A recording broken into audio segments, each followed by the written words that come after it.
jadi hari ini kami dari kelompok 2 yang beranggotakan Najwa, Farel, Keina, Fauzan, Miska, dan Zulham akan berkeliling Museum Bank Indonesia.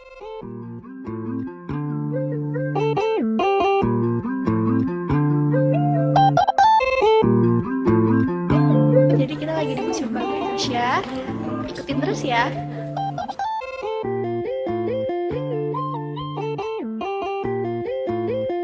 Museum Bank Indonesia. Dari sebuah gedung tua inilah perjalanan panjang perekonomian negeri ini tersimpan.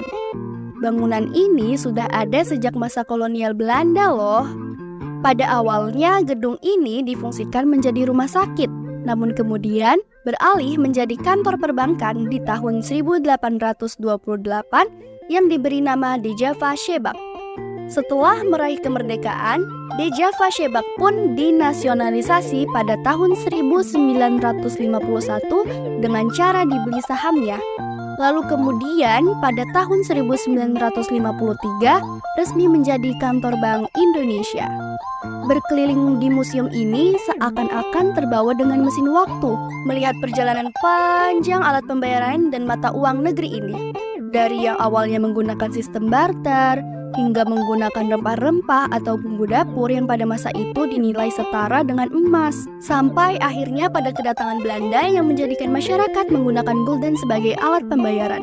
Nah, yang paling menarik perhatian di museum ini adalah keberadaan ruang numismatik, di mana tersimpan berbagai koleksi uang yang pernah beredar di Indonesia.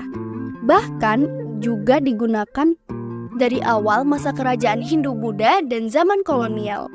Sama halnya ketika Jepang datang dan membawa mata uangnya sendiri, juga ketika Belanda kembali dan merebut Indonesia bagian timur dengan mengeluarkan gulden Nika yang kemudian disebarkan juga ke seluruh Indonesia. Akhirnya pada 30 Oktober 1946, rupiah atau yang lebih dikenal dengan uang Republik Indonesia atau ORI pun dikeluarkan. Namun karena adanya berbagai hambatan, pemerintah pusat pun memberikan wewenang kepada setiap daerah untuk menerbitkan uangnya sendiri yang disebut dengan ORIDA atau Uang Republik Indonesia Daerah. Ditambah juga sulitnya para pejuang kemerdekaan untuk menyebarkan uang dan harus dilakukan dengan cara memasukkan ke dalam peti, kemudian membawanya ke setiap daerah yang ada di Indonesia dengan cara sembunyi-sembunyi. Ternyata kisah perjalanan mata uang negeri ini begitu panjang ya. Di balik nama rupiah ini memiliki makna perjuangan, juga harga diri, dan kedaulatan bangsa Indonesia. Sejarah panjang ini bisa menjadi refleksi bagi kita loh, untuk lebih menghargai lembaran-lembaran kertas yang sehari-hari kita gunakan untuk berbagai kebutuhan.